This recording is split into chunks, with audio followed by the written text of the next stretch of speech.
When you're a sports star, any tiny little mistake is going to be scrutinized and picked apart. You can't win alone. I can't win alone. Me and James, we just can't win alone.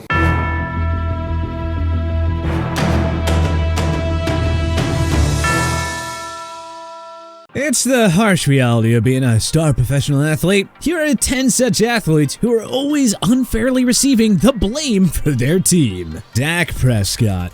Few things bring sports fans together like watching the Dallas Cowboys miss out on the Super Bowl. It's been an annual tradition since 1996. The easy thing is to hate on the Cowboys starting QB and place the blame on him. It was the case with Tony Romo for a decade, and now it's the case for his successor in Dak Prescott. What a pity. It's too bad Prescott is the entire reason the Cowboys fall short of the Super Bowl every single year. He totally could have stopped Aaron Rodgers' miracle catch to Jared Cook along the sidelines and set up Mason Crosby's game-winning field goal in that 2016 playoff loss. He totally should have stopped the Los Angeles Rams from rushing for 273 yards on 48 carries in the Cowboys' 2018 playoff loss. He shouldn't have taken 5 sacks nor allowed 169 rushing yards to the San Francisco 49ers in their 2021 wildcard round loss. Prescott has held up his end of the bargain for the Cowboys in the big games. It is his coaching staff, defense, and O-line that more often than not haven't. Let's please stop acting like Prescott is the sole issue for the Cowboys' annual postseason shortcomings.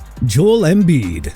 No team has underperformed in the NBA postseason more than the Philadelphia 76ers dating back to 2018. Despite the talents of Embiid, James Harden, Tobias Harris, and ex-76ers stars like Jimmy Butler and Ben Simmons, the 76ers can't get past the second round to save their lives. And yet, the Heat always seems to unfairly fall on the guy who, quite frankly, is the reason the 76ers went from NBA basement to contention in the first place. Since losing Butler in 2019 free agency, the 76ers have failed to supply Embiid with a third bona fide superstar. What if the 76ers put Embiid in a situation that LeBron James, Stephen Curry, Kevin Durant, and Giannis Antetokounmpo have enjoyed? Having 2 all-star teammates instead of just 1. Or what if Embiid's prime wasn't wasted by Brett Brown and all-time Game 7 choke artist and Doc Rivers? Giving Embiid the right coach to help his team get over the hump would be absolutely great. Or just go ahead and keep blaming Embiid for the 76ers' shortcomings when he is clearly not the problem. Austin Matthews. It's an unofficial rule where if you are the star player in a hockey-crazy market like Toronto or Montreal, you will always be the scapegoat any year your team doesn't win the Stanley Cup. Toronto Maple Leafs superstar Austin Matthews has learned this the hard way. His 22 career postseason goals and 44 points in 50 postseason games are no joke. And yet, the hate always falls on Matthews and Toronto's other top forwards in John Tavares, Mitch Marner, and William Nylander. Literally, anytime the Maple Leafs falter in the postseason, it lands on their shoulders. And that's kinda odd. Imagine if the Leafs had quality bottom 6 forwards, an all-star level defenseman, 3 above-average blue liners, and a goalie that actually showed up big in the postseason. Frederick Anderson, Jack Campbell, and Ilya Samsonov sure didn't cut it. The Leafs haven't missed the playoffs since Matthews' 2016-2017 rookie year. Something tells us he's a key reason why they're an annual championship contender and no longer the NHL's laughingstock. Poor guy could score 5 goals in a playoff game, his team would lose, and everyone would still place the blame on him. Sorry, Austin. It is just the harsh reality of being the franchise star in this type of market. Russell Westbrook. Westbrook carried the Oklahoma City Thunder on his back following Kevin Durant's departure in 2016 and kept them in consistent playoff contention.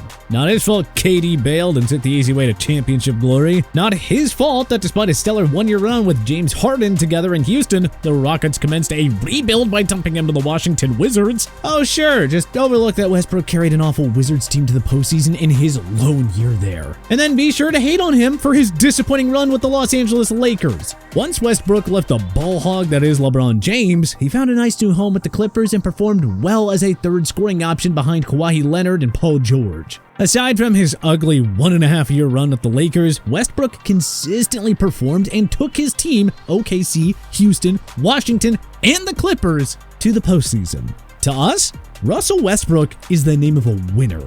Clayton Kershaw. The 2010s and early 2020s Los Angeles Dodgers are up there with the 90s Atlanta Braves. They had unprecedented regular season success and deep playoff runs, but they'll always feel like underachievers. The star-studded Braves won just one World Series. The Dodgers, the annual NL West Division winners since 2013, also have just one World Championship to show for it. They have lost in the World Series twice and in the NLCS 3 times since 2013. That stings. Now, it's been way too easy to blame the face of the Dodgers franchise for all those playoff disappointments. No, the 4.22 ERA isn't pretty, we'll admit that, but he is still 13-12 as a postseason starter with 213 strikeouts in 194 postseason innings pitched. Let's not forget Dave Roberts' many head-scratching decisions in the Dodgers' many heartbreaking playoff losses. Or Kenley Jensen's shaky play in the 2018 World Series. Or the fact that LA's top offensive players seem to go quiet every postseason. Oh, and if the Houston Astros didn't commit the sign-stealing scandal in 2017, the Dodgers would have 2 World Series titles with Kershaw. That doesn't sound like a choker to us. Kyler Murray. Do the Arizona Cardinals have buyer's remorse over giving Kyler Murray a 5-year extension worth $230.5 million?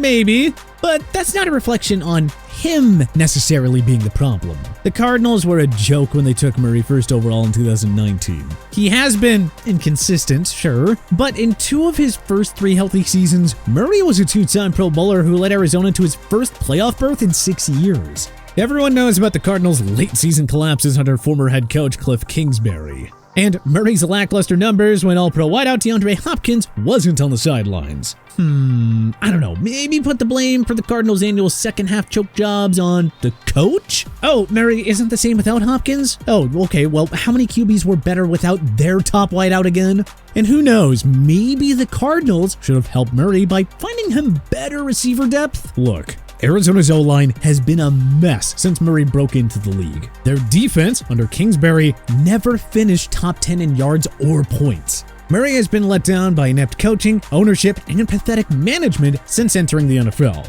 If you want to blame someone, I would blame the Cardinals, not Murray, for this team's constant shortcomings. It's not like this team has a long winning culture under the Bidwell family ownership.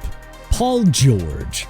Through the first 4 years of the PG-13 and Kawhi Leonard eras, the Los Angeles Clippers have 3 postseason series wins and 0 trips to the NBA Finals. Not exactly ideal for a team that was supposed to have celebrated its first championship by now. The Clippers' disappointments always seem to be pointed in the direction of George. I guess when Leonard's a 2-time NBA champion and NBA Finals MVP, it makes him immune to criticism. Now, what if we told you that PG-13 averaged 24.2 points, 8.2 rebounds, and 4.7 assists per game for the Clippers over the 2020 and 2021 postseasons? Those numbers are even higher than his career regular season averages, suggesting that George has actually elevated his play for the Clippers in the postseason instead of decline. Oh, and let's not forget that the Clippers didn't have Leonard for their 2021 Western Conference Finals and series loss to the Phoenix Suns. Or that they didn't have Leonard for the entire 2021/2022 season. So George and Leonard not being on the court together in the postseason means that George is the choke artist? Yeah, alright. Bryce Harper. The hype around Harper skyrocketed when Sports Illustrated magazine placed him on the cover of a 2009 issue. To many, Harper is overrated and is not worthy of all the hype that Mike Trout garners for the Los Angeles Angels. Yeah, okay, so Harper isn't as good as Trout, but quite frankly, no one is. Also, it's hard to deem Harper overrated when he is a 2-time NL MVP winner. Oh, but the Washington Nationals won the World Series in 2019, the year Harper left? Yeah, because that Washington team sure sucked with Max Scherzer, Steven Strasburg, Anthony Rendon, Juan Soto, Trey Turner, Brian Dozier, and Adam Eaton. He doesn't show up in big games? Funny. That 273 batting average, 963 OPS, and 11 homers in 36 postseason games through the 2022 campaign tells us otherwise. Did we mention that Harper led the Philadelphia Phillies to a 2022 World Series appearance in his 4th year with the team despite missing 63 regular season games? But yeah, no, he's the problem wherever he goes. Stop blaming Bryce Harper for his team's problems. The guy is a winner who moves the needle more than 99.9% of other MLB players. Jayson Tatum. You know, basketball's kind of funny. Through Jayson Tatum's first 6 seasons, his Boston Celtics went to 4 Eastern Conference Finals and 1 NBA Finals series. And yet, there are already questions about if he is the guy who can take his team to championship glory. Let's totally disregard that, aside from the weird 2-year run with Kyrie Irving, that Jaylen Brown is the only other true all-star that Tatum has played with since turning pro. So the fact that Tatum consistently takes his C's on the deep playoff runs with only Brown, who is by no means a top 15 player in the game, is awfully impressive. And to think Tatum has gone on all these runs with not 1 and not 2, but 3 different head coaches. Yeah, keep focusing on the negative all you want. Totally go ahead and disregard his 51-point outing in Game 7 of the conference semis against the 76ers in 2023. As long as the Celtics won't win a championship, Tatum deserves all the blame in Boston. Yeah, got it. Kirk Cousins. Cousins' well-documented struggles against winning teams cannot be ignored. But if the Minnesota Vikings didn't have him, they would most certainly be a bottom 10 team every single year. Also, just how have the Washington Commanders fared since letting Cousins walk in 2018 free agency again? Oh yeah, 0 winning seasons and a QB carousel every year.